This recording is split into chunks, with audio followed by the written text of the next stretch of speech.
Hi, my name is Connor Romanov from Vodra, and this is 26 Questions with Connor.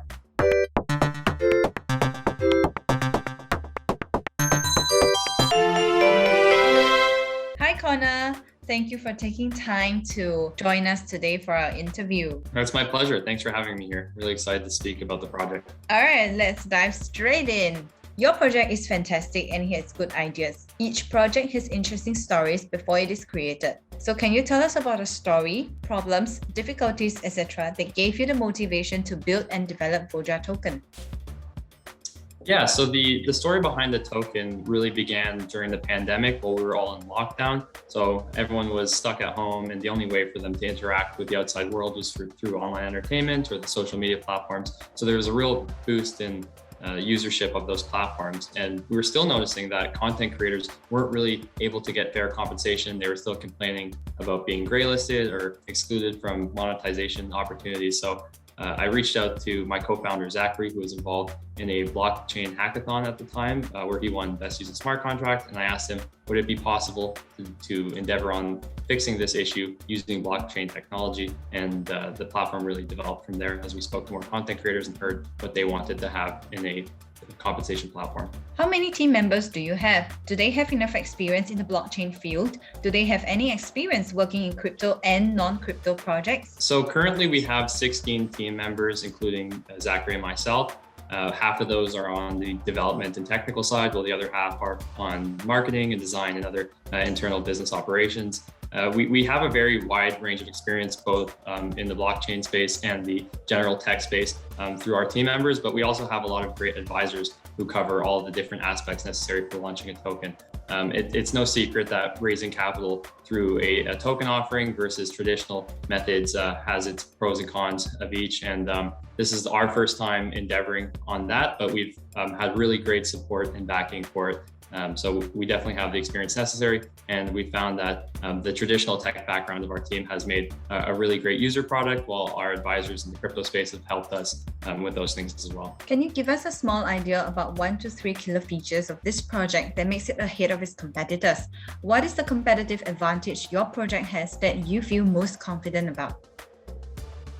Yeah, so our 3 main killer features, I would say, are first off, the live direct donations that are integrated through broadcast software. So that means you can send a live donation on any of the existing live streaming platforms. So any platform that supports live streams or video content will have our donations integrated through there. The second major feature that we're offering is kind of a twist on crowdfunding, where a creator can post 2 different projects, and then audience members can then vote on which project they would like to see the creator embark on. And then the winning project is then funded with the Vodra tokens that are put towards it. And then the third main feature on the platform is the monthly subscriptions for various reward tiers. So creators can set different contribution amounts each month that audiences can subscribe to, and they'll receive various rewards such as NFTs, exclusive experiences, entries into esports tournaments, things of that nature. So we offer all those features in one spot, which has never been done before. And it's a 0-fee environment for both the creator and the audience members. So 100% of the contributions make it into the creator's wallet.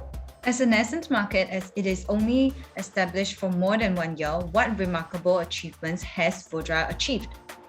I think it's really remarkable that we were able to bootstrap the project ourselves and finish out the funding and start launching the platform all within the same year. And I think that's really a testament to the ingenuity and the acceptance of new projects that exists in the blockchain space. So while we've had a lot of support, we definitely couldn't have done it alone. So we've had our incubator as a backer, and also our early supporters and partners who have been really helpful in supporting us and backing us. And I think that's quite a remarkable feat to have all this done and ready.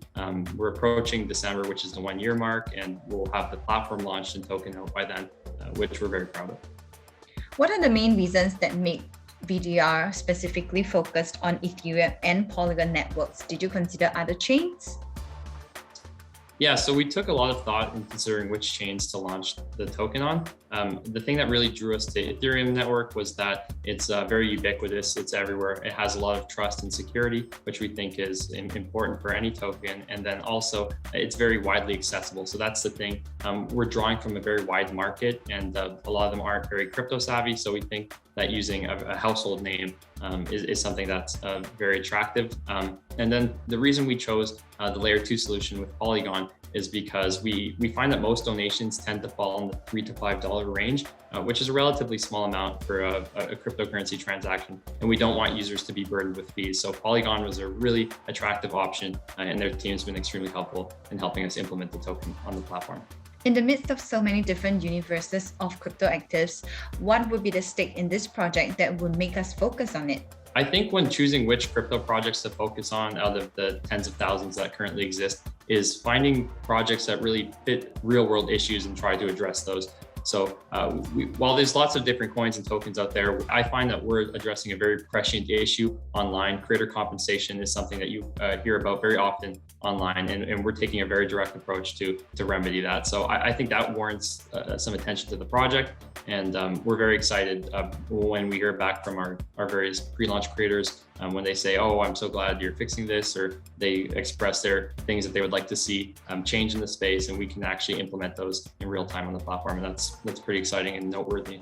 I would love to find out what is the purpose of Vodra token for both content creators and viewers. So the main purpose of the Vodra token is to use the various features I mentioned on the platform. So for creators, the main purpose is going to be receiving the token as their main form of compensation without any fees. And for the audience members, the main purpose of the token is going to be transacting the token and sending it to the creators through the various channels that exist on the platform. So it's mainly a compensation token, but beyond that, there are going to be other rewards such as governance and potentially fee or revenue redistribution in the future. So we're looking into a lot of different options for utility of the token beyond the main purpose. Will there be any incentive to keep the token, as the token will be used for tipping creators? Won't just most people dump their tokens? What are your plans to keep the economy healthy and innovative? So our goal is, we do understand that the main purpose of the token is to be sent to creators, and they're of course going to sell that to receive their compensation. But as mentioned before, we want to have a bunch of other incentives for holding the token. So we have the option of governance,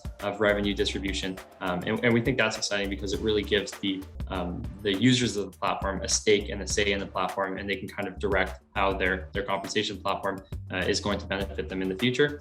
And then, of course, when it comes to various monthly rewards, such as NFTs or participation in exclusive events, those will need to be offered to token holders only. So that's another incentive for them to want to hold it long term. COVID-19 has slowed down many economies around the world, but as a crypto business, does it affect you negatively or positively? Are you still on track to achieve your goals, or are you planning a new development?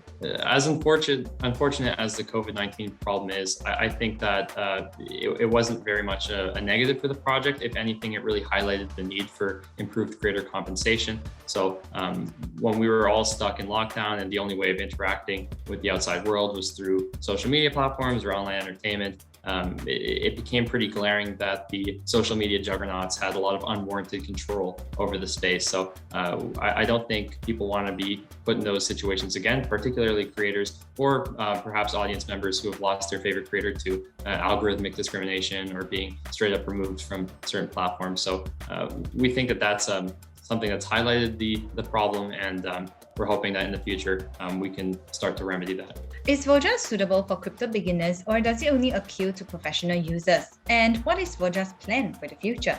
We definitely don't want to appeal to only the crypto veterans, so to speak. Our main goal with the platform, first and foremost, is accessibility. We're addressing a very wide market, as pretty much everyone has consumed online entertainment at some point or another. So we want to appeal to those who are already familiar in the space, but even people who have never held a cryptocurrency before in their life. So that's, as stated before, one of the main reasons we went with Ethereum, as there's a lot of integration and existing help for onboarding users. But as for our plans to assist with that, we're going to be offering a lot of tutorials and guides. And we're also, as a stretch goal, looking to implement a fiat currency on-ramp. So for users who don't even want to hold the token at all, they're going to be able to send a fiat currency donation like they usually do, with the Vodra token carrying out the transaction on the back end. How do you guys plan on representing community ownership, and what percentage of distribution tokens goes to the team versus the public? So currently we have our tokenomics document public for anyone to take a look at, but we have over 70% of the entire token ecosystem devoted to creators, the platform, or just general token liquidity. So we think that it's a very user-centered token, and that's our goal. We want to have the audience and creators hold the lion's share of the tokens, and they can end up directing the platform in participating in all the various features that we have to offer. So as we move into offering governance with the token, we're going to really start to see the community increase their say on different matters that pertain to the platform, be that introducing fees, different redistribution methods, or other kinds of decisions that they would like to be made or brought to a vote. In your white paper, it states that the number of Vodra tokens will be equal to the number of active internet users. So my question is, as the number of people using the internet increases, does the number of tokens also increase, or will it remain the same? I think that's just a bit of a symbolic coincidence. It's not, we didn't actually mint that many tokens because of the number of estimated internet users. And I think it's important to realize that the total amount of tokens isn't super relevant because as most people are probably aware, cryptocurrencies can be broken down 8 to 10 decimals a piece. So it doesn't really matter what the total amount of tokens is. What matters is the emissions, the tokenomics, how many tokens are going to be released and over what time frame. That's what should be important to token holders. So I wouldn't recommend focusing on the total supply as that's it's pretty arbitrary in the grand scheme of things. What we would encourage users or potential token holders to focus on is that the total supply is the max total supply. There'll never be more tokens minted or issued. And as more users join the platform and start to transact the token, that's when the scarcity principle will come into play and we'll see an appreciation of the token. For any crypto and blockchain platform and project, security, scalability, and interoperability are the most important factors. So can you explain what technologies Vodra token uses in your project to make Vodra secure, extensible, and interoperable? I think a lot of the things mentioned in the question are inherent in blockchain and cryptocurrencies in and of themselves. So that's an inherent security we have by using a blockchain-based token as opposed to fiat currency. So we're not a third-party provider. Users of the platform maintain custody of their tokens throughout every stage of the transaction until they're finally sent to the creator. And our smart contracts are audited and publicly available for view. So all of those things really add to the security and trust of the platform. And we think that's something that's necessary in the creator space. There's a lot of chargeback scams and other kinds of malicious attacks that have been enacted against creators' compensation. And we think by introducing blockchain, that's a great way to remove any of those concerns that creators might have. What is the first thing you would like people to think of in the future when Vodra is mentioned to them? So the thing we would like for audiences and creators like to think of when they hear about Vodra is a place where they can enjoy their favorite content and entertainment while still being able to maintain control of where the compensation goes. So I think it works in the benefit of the existing large platforms that they can enact these huge fees and have this virtual monopoly over the space. We're hoping that things move towards a more decentralized and audience to creator model as opposed to the existing and flawed advertiser to creator model. So we'd like to be at the center of this new and emerging creator economy, and we hope that our tools become a staple for that shift. How does Vodra aim to attract content creators who are on bigger platforms with a larger pool of viewers, for example, YouTube? I think that's a significant advantage that we have as a project is that we're not actually trying to undertake the Herculean task of moving users off of the social media sites that exist currently. So what we do is we work alongside the existing social media platforms through integrations and through creator links, and we offer our suite of donation tools. So we think that's an advantage that we have, and we think that our offering is going to be enough to want to shift creators. So we currently have over 120 million in audience size worth of pre-launch creators. So those are all future and current users who have given their feedback and are very happy about the product that we're going to be offering. I think putting all of the features together on the same platform is something that's never been done before, and offering zero fees is a very clear incentive when certain platforms are taking up to 45% each donation or contribution. Do you have any plans to develop Vodra in different languages? And is it easy for non-crypto users to use Vodra services? Yeah, so we currently have all of our pertinent documents translated into 8 different languages right now, and we certainly intend for the platform to have that many translations, if not more, upon launch. So we definitely want it to be easy for users of all different backgrounds to be able to understand the platform and to participate in it. We think a big thing that comes into play with that is just good UI UX design. So by having a platform that's familiar and user-friendly, that's going to remove a lot of the roadblocks that a language barrier might present. And of course, as mentioned before, we definitely want to have accessibility being the main focus for the platform as we tailor to non-crypto oriented users. So I think MetaMask integration and other kinds of tutorials are going to be huge for offering that. And we also recently partnered with Rubik, which offers very simple cross-chain swaps. So even if a certain user is using their favorite cryptocurrency, they're going to be able to swap and end up holding Vodra tokens should they choose. Vodra is a pro-creator project, but if there's an issue with the creator's content such as politics, violence, or child pornography, what forms of deterrence will you have with those creators to protect the project and the healthiest community? So the issue of censorship and moderating content is a really difficult one, and that's something that we are able to sidestep as we don't really host any content at all on the platform. So any content that wouldn't fly on the existing social media platforms will not be permitted on the Vodra platform. As we're merely a compensation platform, we don't really have to deal with that. So if someone were uploading illegal, harmful, or generally unsavory content, that wouldn't even make it onto our platform. So that's not something we really have to contend with at this point in time. Do you consider community feedback or requests during the creation of your project in order to expand on fresh ideas? Many projects fail because the target audience and clients are not being understood. So I would like to know who your ideal consumer is for your product.